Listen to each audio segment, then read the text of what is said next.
Welcome to the deep dive, where we take the sources you give us and really try to pull out the key insights, make things clear and efficient. Yeah, get you up to speed quickly. Exactly. Yeah. Today, we're digging into a really intriguing paper. It's called Quantum Mechanics and Neural Networks by Christian Furco and James Halvorson. Mm-hmm.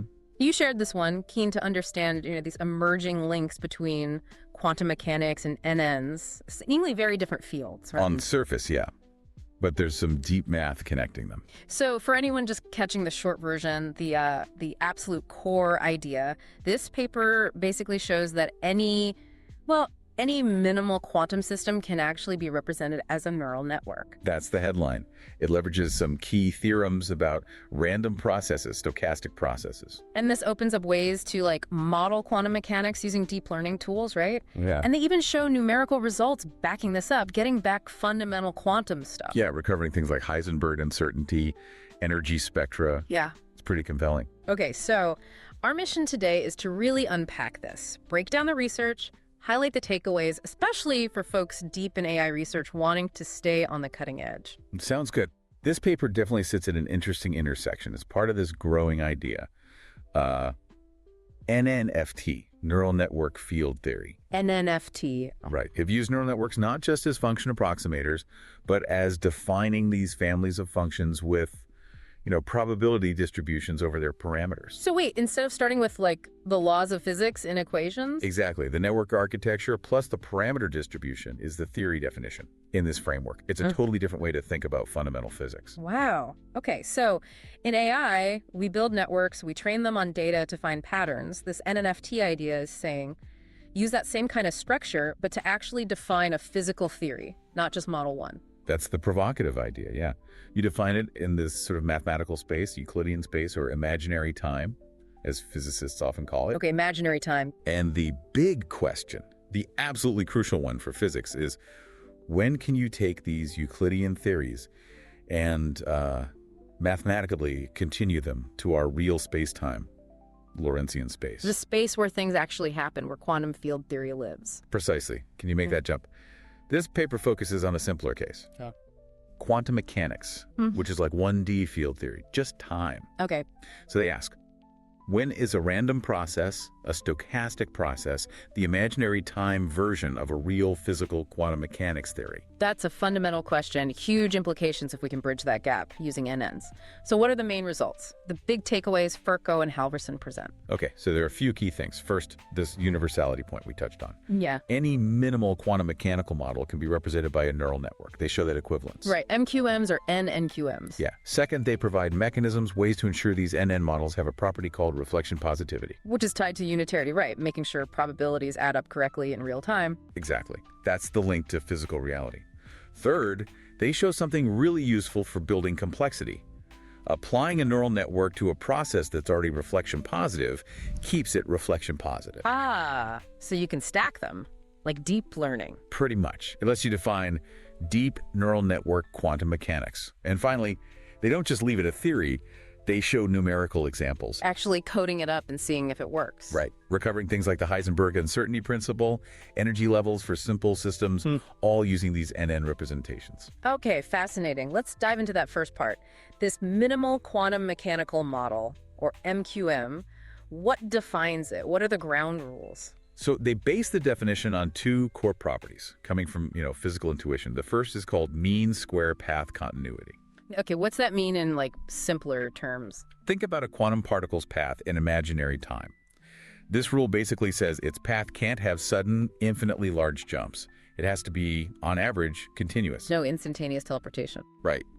Mathematically, it puts a limit on the average squared difference in position between two very close time points. As the time gap shrinks, that difference has to go to zero. Makes sense. Ensures things are reasonably smooth.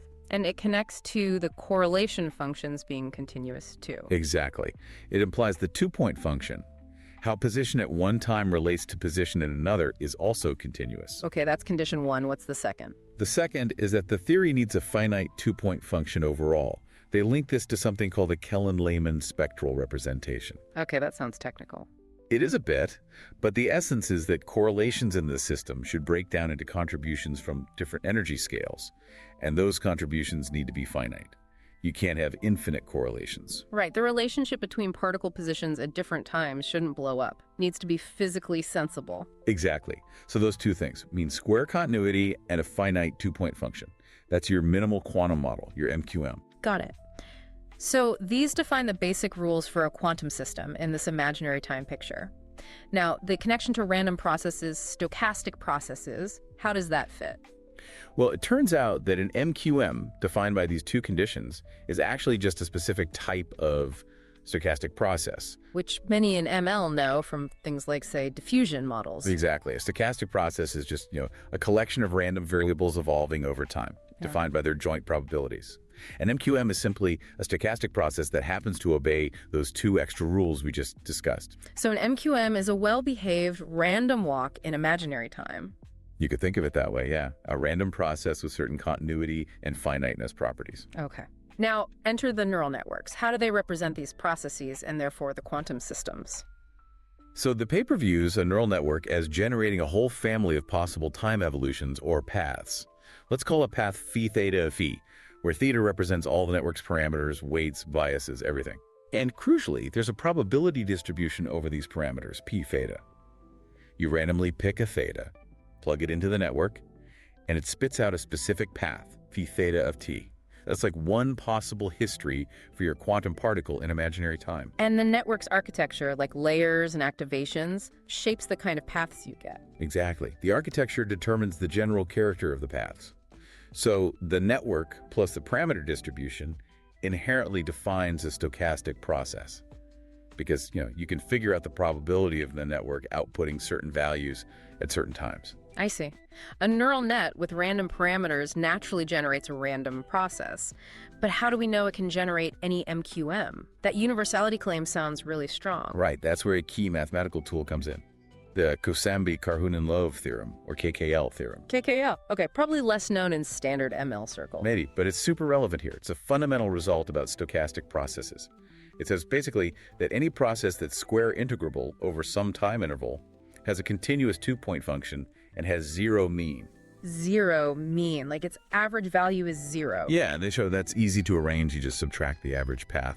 So any process meeting these conditions can be broken down, decomposed into an infinite sum. A sum of what? A sum of fixed, continuous, orthogonal basis functions, let's call them EKT, each multiplied by an uncorrelated random variable, the theta. Whoa, okay, let's unpack that. So take our random process, our MQM, minus its average.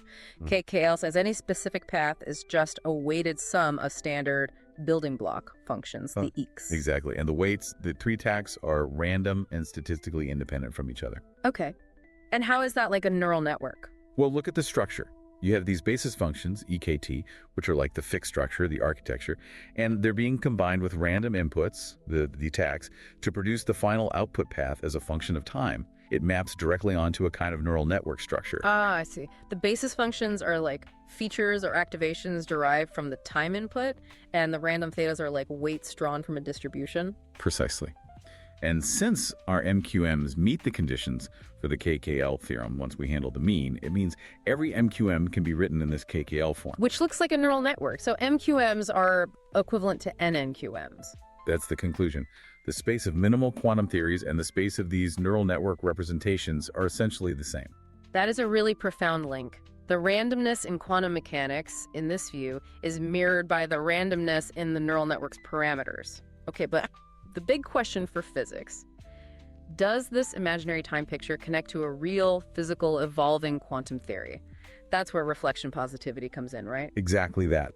To make sure our imaginary time system corresponds to a proper real-time quantum theory, one that conserves probability, which you call unitary evolution, we need to satisfy certain rules. These are the Osterwalder-Schrader, or OS, axioms. And reflection positivity, RP, is a key one. It's arguably the most critical one for ensuring unitarity. RP is a mathematical condition on the correlations in imaginary time. If it holds, it basically guarantees that the theory has a sensible, unitary continuation to real time. So how do we build our neural network quantum systems so they actually have this RP property? What tricks do Furco and Halvorsen suggest? They propose two main ways to get RP. The first is what they call parameter splitting. Parameter splitting. Imagine you take all the parameters in your neural network, theta, and divide them into three separate non-overlapping sets. Theta 0, theta plus, and theta minus. Okay, 3 buckets of parameters. Right. The trick is to design the network so that its output for positive imaginary times only depends on the parameters in theta plus and theta 0. It absolutely cannot depend on theta minus. And conversely, for negative imaginary times, the output can only depend on theta minus and theta 0, not on theta plus. So different parameters control the future and the past relative to time 0, with some shared ones in the middle. Exactly. And if you also make sure the probability distribution over all parameters factorizes nicely, like p theta equals t day times p plus p c times a. And you can do this clever thing called the parameter absorption trick. Parameter absorption trick sounds sneaky. Well, it's about ensuring a certain symmetry. It relates the parameter distributions for positive and negative times in a way that respects time reversal. If you set all that up correctly, they show mathematically that the resulting random process generated by the network will be reflection positive. Can you give a bit more intuition on that absorption trick? What's being absorbed? Think about reversing time. If you flip the sign of time in the input, the output process should still look like it came from the same kind of network, maybe just with a different but related parameter distribution. The absorption is about how the effect of that time flip on the input gets mathematically absorbed into a transformation of the parameter distributions p plus and p. It enforces the time symmetry needed for RP at the parameter level. Okay, that helps. So, careful surgery on the network's parameters and their distributions can guarantee RP. What was the second way? Something about Markov processes. Yes, the second route uses properties of Markov processes. Remember, a Markov process is memoryless. Its future only depends on its present state, not the whole past history. Right. This memoryless property is actually deeply connected to reflection positivity. The authors prove a really neat theorem. Any stochastic process that is symmetric and stationary in Markov is automatically reflection positive. Whoa, symmetric means time reversal invariant. Stationary means its stats don't change over time. Basically, yes. If the process generated by your neural network has those 3 properties, symmetric, stationary, Markov, then you automatically get reflection positivity. You don't even need to worry about splitting parameters. That seems simpler. It's about the properties of the output, not the internal structure. Exactly. It's an output space perspective. Right. If the process behaves Markovianly and symmetrically, RP comes for free. So 2 distinct paths to physically relevant NNQM models. Careful parameter design, or ensuring the output process has these nice Markov properties. Now, what about scaling up, building complexity? You mentioned deep neural network quantum mechanics. Right, so if RP is so important, what happens if you take a process that already has RP and then you transform it with a neural network? Does it stay RP? Good question. Does it? Yes, that's a key finding. If you start with a reflection positive stochastic process and you feed it through a neural network layer, representing some, reasonable transformation, the output process is also reflection positive. That's huge. It means we can compose them, right? Stack layers. Exactly. You can start with a simple RP process, maybe one of those symmetric Markov processes like the Ornstein-Uhlenbeck process will discuss and apply layer after layer of neural network transformations. Building a deep NNQM. Precisely. And because RP is preserved at each step, the final complex output process is guaranteed to represent a Euclidean quantum system that, at least in principle, has a good unitary real-time continuation. And crucially, these deep networks can create non-Gaussian interacting systems, even from simple Gaussian inputs. That's the power. You can generate really rich, complex quantum behaviors by composing these transformations. It opens up a massive design space for quantum models. Okay, this sounds theoretically powerful. How did they show it works in practice? You mentioned numerical examples. Right, they grounded it with simulations. They started with a classic example, the Ornstein-Uhlenbeck process, the OU process. Which is related to the quantum harmonic oscillator. Exactly. It's the Euclidean, or imaginary time, version of the simple harmonic oscillator. It's a fundamental quantum system. And the OU process is nice because it is symmetric, stationary, Markov, and Gaussian. It's a perfect, simple RP starting point. So what did they calculate for the OU process using this NN viewpoint? First, just a sanity check. They simulated the OU process and showed its 2-point correlation function matched the known theory perfectly. Good. Basics covered. Then they did something more quantum. They looked at the commutator, the thing that measures how much position and momentum interfere with each other, XP. Which should be proportional to Planck's the core of quantum uncertainty. Exactly. Now, the paths of the OU process are continuous, but actually nowhere differentiable. They're infinitely jagged if you zoom in. Like Brownian motion paths. Similar idea. So defining momentum is tricky, but they used a careful, discrete approximation, and they found that this numerical commutator, xp, settled down to a nearly constant value.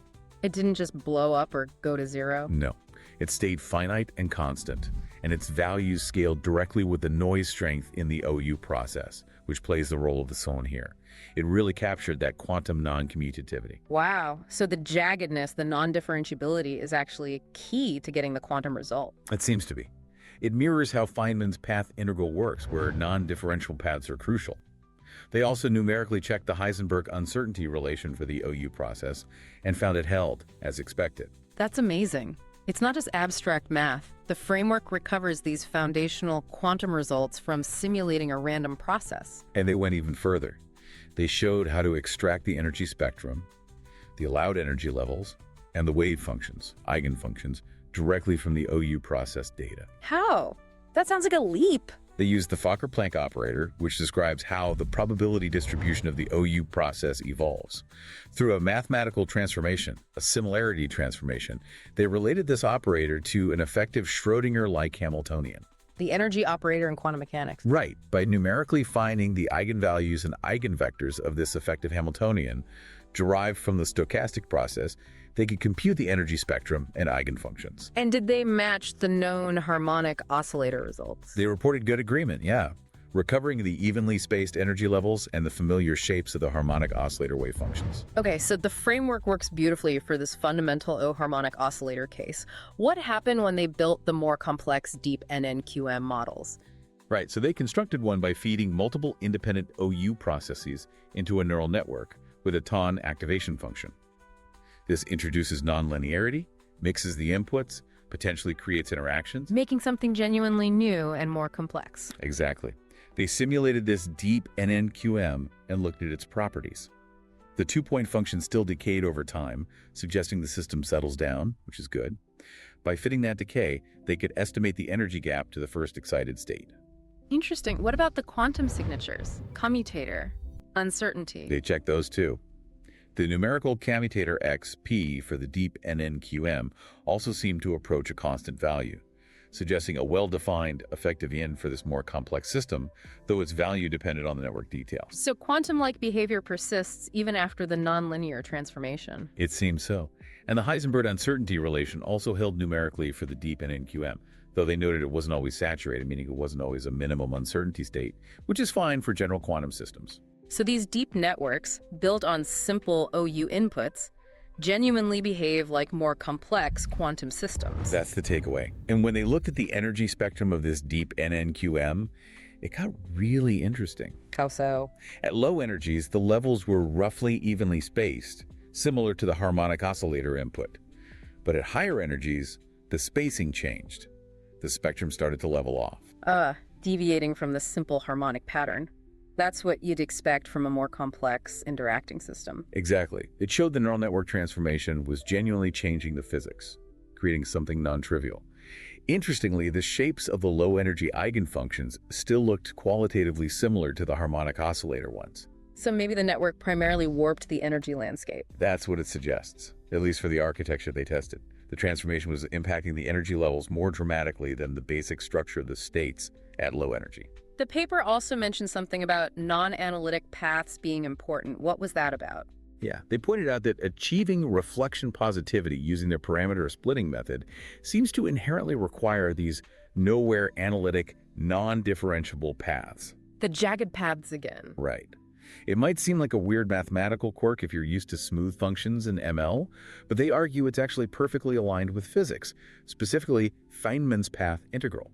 Where particles take all paths, including the jagged ones? Exactly. Those non-smooth paths are dominant in the path integral. So this feature of the NNQM framework, needing these paths, seems necessary to capture essential quantum features like the non-zero commutators.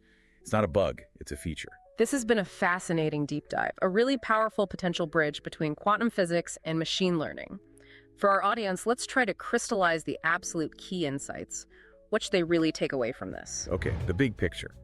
Neural networks, viewed the right way, through stochastic processes and the KKL theorem, aren't just tools to analyze physics.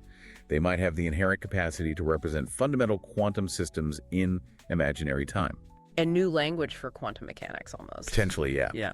And the paper gives us tools parameter splitting, leveraging Markov properties to ensure these representations are physically meaningful, that they connect to unitary real-time theories via reflection positivity. And the ability to stack networks is huge. Absolutely. Building deep NNQMs allows constructing complex, interacting quantum systems from simpler blocks, opening up vast possibilities for modeling and simulation. And the numerics show it's not just theory.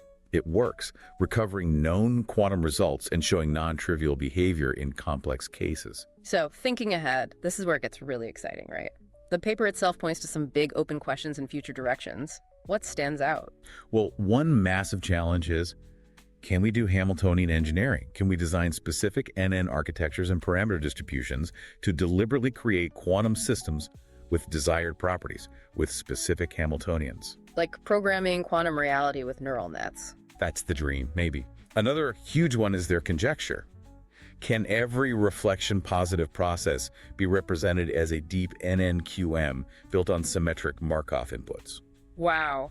If true, that would mean this NN approach is completely universal for physically relevant Euclidean theories. It would be profound. It could even redefine what reflection positivity means. It's anything constructible this way. A truly radical idea. Any other major frontiers? Extending this beyond quantum mechanics, 1D, to actual quantum field theory in higher dimensions, like our 3-space plus 1 time. That's a huge leap.